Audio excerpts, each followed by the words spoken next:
सबसे बड़ा challenge normalisation, क्योंकि 4 पारियों के अभ्यर्थियों का ये कहना था पेपर बहुत आसान था, लेकिन अंतिम दिन जो परीक्षा हुई दोनों पारियों के अभ्यर्थियों का कहना था पेपर थोड़ा हार्ड था पिछली 4 पारियों के मुकाबले। नॉर्मलाइजेशन क्या एक चुनौती बनेगा?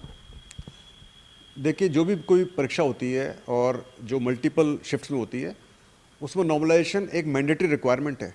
चाहे अभ्यर्थी बोलें कि इजी है, चाहे अभ्यर्थी बोलें टफ है, उससे कोई फ़र्क नहीं पड़ता, क्योंकि इजी और टफ बोलना एक सब्जेक्टिव होता है, मतलब है ना, इसको स्पेसिफिक नहीं होता है वो।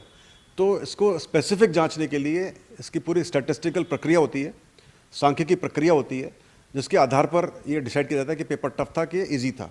तो इसका पूरा एक साइंटिफिक फार्मूला बना हुआ है, स्टैटिस्टिकल फार्मूला, जो कि अप्रूव्ड है, और वो एक यूनिवर्सल फार्मूला है जिसको कि कोर्ट ने भी अप्रूव किया है, माना है कि वो सही है, और एक साइंटिफिक प्रक्रिया को उन्होंने उसको एक्सेप्ट किया है।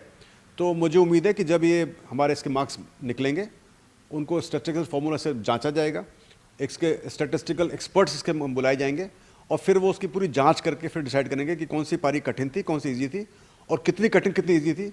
उसका पूरा की पूरा क्वांटिफिकेशन होगा, और उस क्वांटिफिकेशन के आधार पर ही डिसाइड किया जाएगा कि इसमें कितने मार्क्स जोड़े जाएँ, कितने मार्क्स घटाए जाएँ। बच्चों के बोलने से, मेरे समझने से, किसी कहने से फ़र्क नहीं पड़ता। ये तो पूरे मार्क्स का एक लेखा जोखा होता है, जो कि बहुत साइंटिफिकली किया जाता है। It is world accepted, universally accepted है। तो अभ्यर्थी सोचे भी नहीं कि जो मेरे मार्क्स आ रहे हैं क्या वो ज़्यादा होंगे, कम होंगे।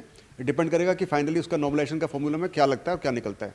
और ये बहुत ही लेवल फील्ड क्रिएट करता है, और सभी अभ्यर्थियों को एक सिंगल पेज पे लाके खड़ा करता है, और ये सर्वमान्य है।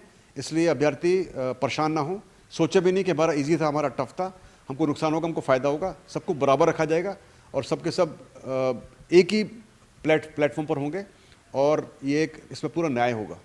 सर, मैंने सभी 6 पारियों के पेपर को पढ़ा है।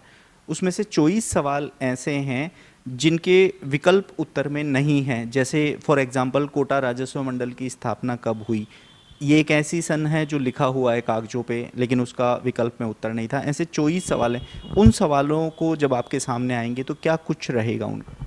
देखिए, जब भी कोई सवाल एक्सपर्ट सवाल बनाते हैं और इसको एक्सपर्ट से जांच करते हैं, और हो सकता है कि कोई बार या तो लिखने में या प्रिंट करने में त्रुटि हो जाती है, उन हालात में क्वेश्चन को डिलीट करते हैं हम। तो यदि हमको लगता है कि कोई क्वेश्चन साफ साफ नज़र आ रहा है कि नंगी आँख से कि ये क्वेश्चन बिल्कुल गलत है या उसका आंसर उसको नहीं है, तो हम डिलीट कर देते हैं। जब उसको एक्सपर्ट जांच करते हैं, एक्सपर्ट ही रिकमेंड करते हैं कि डिलीट किया जाए, हम डिलीट कर देते हैं। लेकिन हमको लगता है कि नहीं, इसमें ये अभी डिलीट करने लायक नहीं है, और इसको एक बार दोबारा जांचा जाए, तो उसको हम रिलीज़ करते हैं प्रोविजनल की के अंदर।